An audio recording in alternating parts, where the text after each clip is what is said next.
Hey guys, and welcome to a brand new video to the channel. So today, Jagex have dropped the first teaser to RuneScape Leagues 2. Now, RuneScape Leagues 2 is going to be called Equilibrium, and I hear there's going to be quite a lot of changes compared to the first leagues.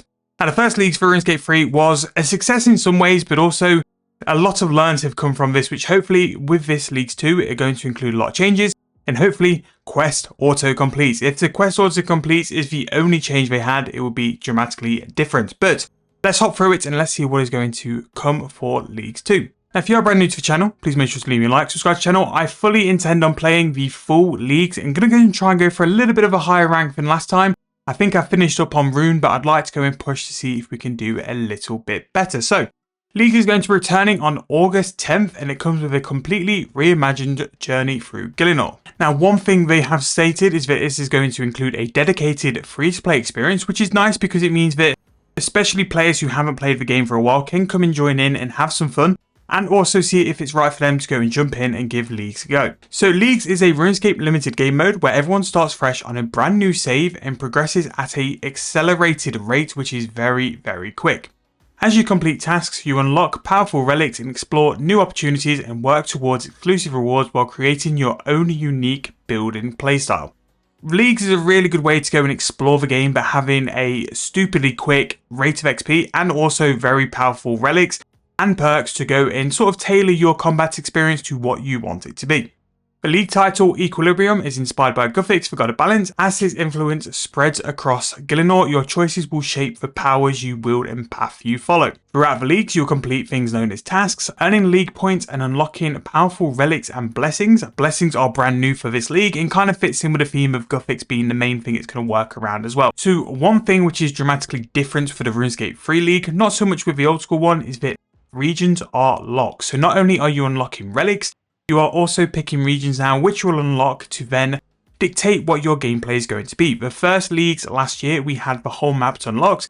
Having region defined areas is going to be quite a big thing because there's going to be so much things to sort of dive into and choices to be made for it. And as we get more and more teasers, especially on this league's content, I'll go and do a bit more of a deep dive every time we get this brand new sort of information on what I would pick for it. And then just before league is released as well, I'm going to go through my game plan and why I'm going to pick certain regions as well as relics once they sort of show us more and more as the weeks go. Right, so that is basically the introduction to leagues. Let's go and jump in.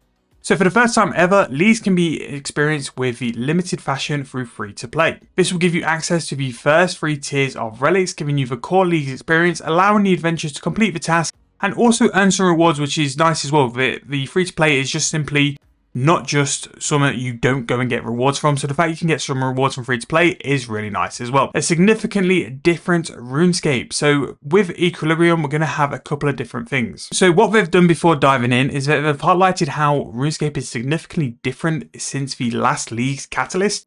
It's pretty much been a full year since we've had that previous leagues, and we have had some incredible updates. Some of this sort of content, if you wanted to go and see on the channel as well, if you're someone coming from old school or if you're a brand new player or you're just a returning player as well, is we have had a completely overhauled player enhanced and construction skill.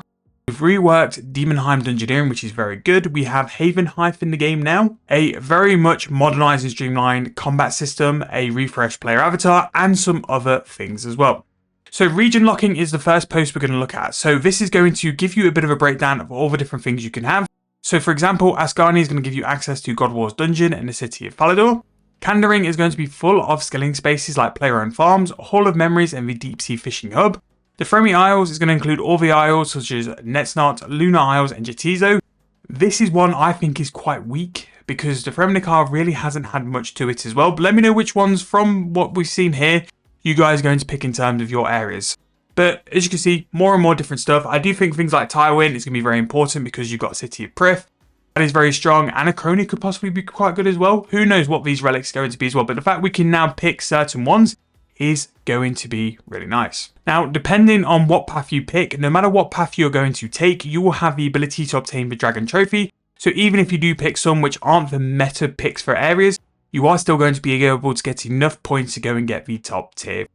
Auto-completed quests. So this is one we wanted from sort of the back of the last one. It was really a big negative of the Catalyst. Not that there were many negatives, but the main negative was for the fact you had to do so many quests. So depending on what region you're going to unlock is going to be what quest you're going to unlock. So for example, if you choose Tyrone as your area, you're going to have all of the Prif quests unlocked, which is really nice. Desert, Menaphos will be able to be used immediately as well, which is really good. The fact you don't have to worry about having to go and do a major quest line to go and get a major advantage or a major area unlocked is a very nice thing as well. Faster progression. So tasks are the key to progression through the league. Completing tasks, you earn your league points, which determine the trophy you're going to lock. Tasks are divided between easy and master, offering from quick tasks worth 10 points to achieving major achievements, which are going to be worth 400. This is going to cover things from skilling, rare drops, tackling bosses, or taking parts in minigames.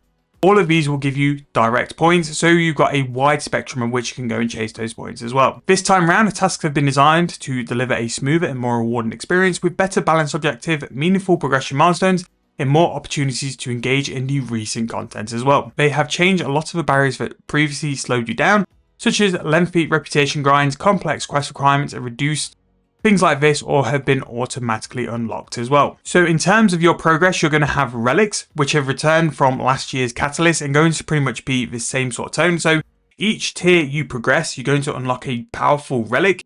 This is going to be a choice of one of three, and all these relics will give you benefits to certain parts of the gameplay as well. And then we also have blessings, which are going to be a new combat focused progression series. So let's talk about relics. So once you have selected a relic, this will give you a certain benefit to whatever this relic is trying to display as well. So earning league points, you'll progress through 7 relic tiers, each packed with new bonuses and game-changing choices from skilling and resource gathering to teleportation and combat. Relics are kind of the thing which really improves your speed in leagues and also gives you massive benefits going forward. It's one of those really important choices. Me personally, I think relics are more important than areas, but again, this might be a change with how the area is going to approach with RuneScape 3. It's what makes leagues unique and can make your account build and selections unique as well, is the choice of relics you pick. Now, when you go up in the relic tiers, normally you will have some other passives with it as well. The XP boost will be increased, rare drop rates, unlimited run energy, passive skill cape perks, free invention materials from combat, and much more will become available as you progress your tiers and level up your account. Now, the blessing system is going to be something which is majorly new, and I'm really interested to see this because even on old school RuneScape, blessings aren't a thing. This is something which has completely been sort of brought into the game for RuneScape 3. So to unlock one of these, this is done by completing blessing tasks within your chosen region. So they might actually be region specific as well. If you have that kind of variety, it just means you can be even more unique than what you were before, which would be really good. And I'm quite looking forward to this as a way to go and like learn combat and see what you can get in terms of the relics. As you earn blessings, you'll unlock powerful upgrades that enhance your effectiveness in battle while supporting a variety of playstyles without locking you into a specific combat style. This is important because Catalyst was very melee dominated. It's nice that you have the different tiers to be able to float through in terms of the gameplay because necromancy, range, melee and magic, there's all different combat scenarios for certain different things, and the fact that you were locked into just melee before, it just meant that you kind of missed out on what RS3 could offer. There are going to be 8 blessing tiers. You'll have a number of opportunities to choose between 3 paths themed around order, chaos and balance, allowing you to shape your combat strength to your build. At tiers 4 and 8, you'll unlock a special god tier blessing. These upgrades offer some of the most powerful combat effects available in the league and are determined by the choice you make in the preceding blessing tiers. So rather than you picking them directly, your god tier blessings are influenced by the paths you follow. So you could choose 2 or more blessings of chaos, you'll unlock the chaos god blessing.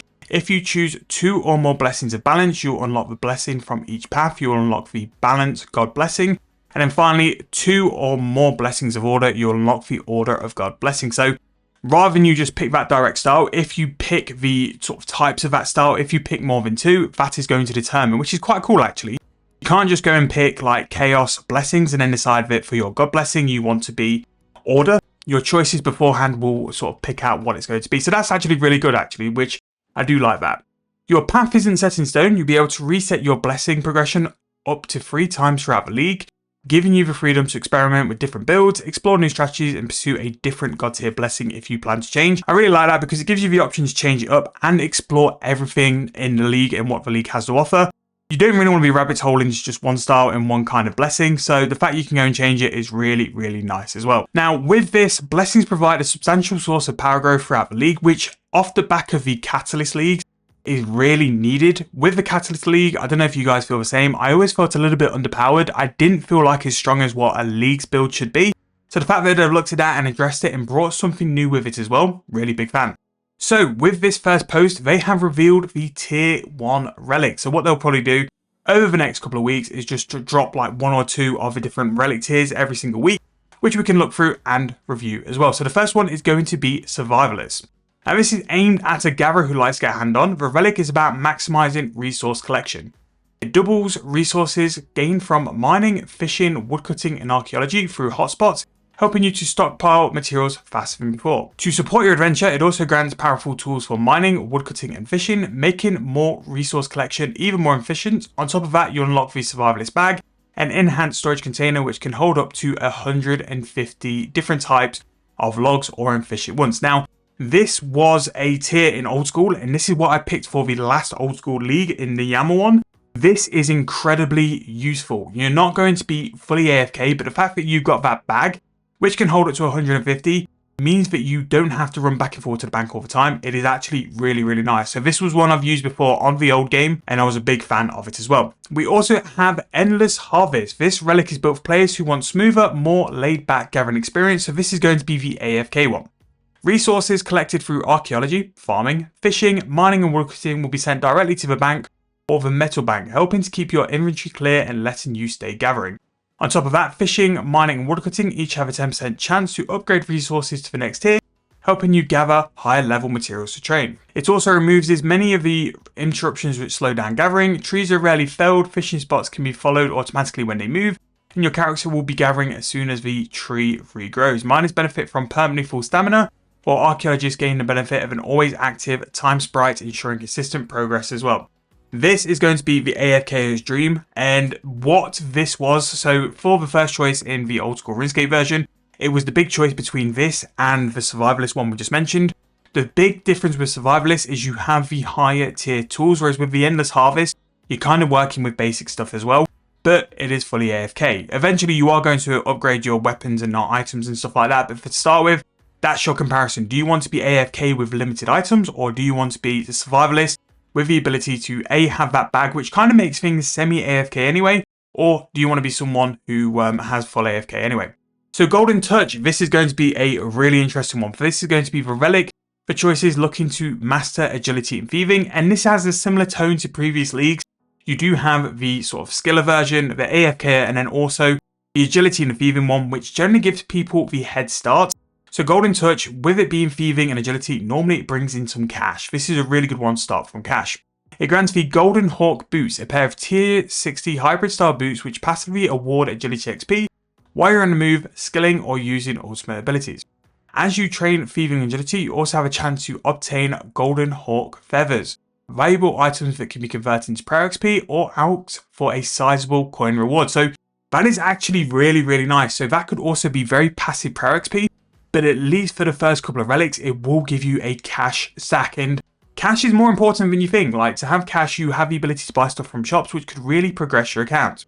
This relic also dramatically speeds up progression by doubling the agility course XP, preventing all course and shortcut failures and rewarding coins for every completed lap based on your agility level. These receive guaranteed success rates on all pickpocketing attempts, triple loots, and all rewards are automatically noted. Stores never deplete, saves can be opened without cooldowns, repeated thieving actions continue automatically, allow for uninterrupted training. Now, this is quite big because thieving is so good now as well. Like thieving, the fact that you're not going to fail, the fact you're going to get triple loot, really, really good. And it's definitely more of a consideration to go for the Golden Touch than before.